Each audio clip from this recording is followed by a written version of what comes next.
So here at Victoria Road we've had a bit of a population explosion and a tree growth explosion over the Christmas period, and we also have some building work that transpired in the form of some industrial units being built over there. It looks amazingly like the Gauge Masters building. I might in fact put a Gauge Masters sign on it, as well as we have some trees having sprouted up in the industrial area.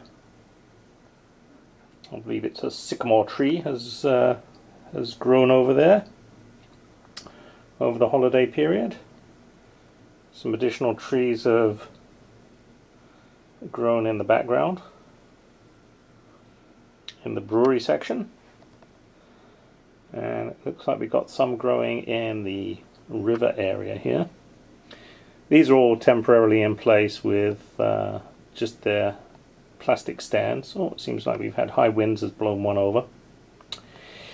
And then over here in the station area, as I said, we've got some passengers are now patrolling the platforms.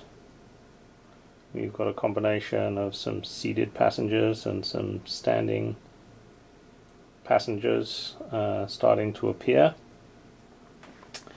and they're all gasping in amazement at the wood that seems to have grown over the Christmas period here in the background.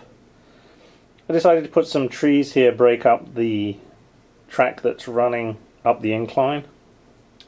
The back scene there is temporary, it's just some painted cardboard at the moment. But here's the effect that we're going for if I put my banana fifes truck in place and let it come down at speed. There she goes. I'm thinking that's the effect I want. I might put some more trees actually attached to the backboard itself, so that you get an effect a bit like this. So we've got those trees in the foreground, and if I can see where this tree is going to go, if I drop it all the way back here, these would just be in the background so that they don't interfere with the tracks below, but give the impression that there aren't any tracks running in the background there. It'll just look like a wooded area that goes depth-wise as far back as you can go.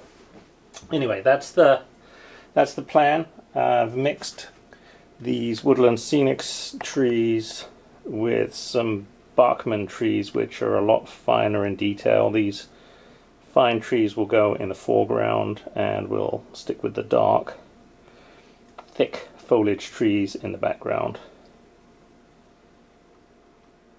And we will get back to the river scene. I've now purchased the realistic water, and before I use it I will have to fill in the bottom of the river here with some plaster cloth. Currently there's just masking tape at the bottom there, and we'll put plaster cloth in, some flex paste on top so that it's totally waterproof, and then we'll drop in the Woodland Scenics realistic water,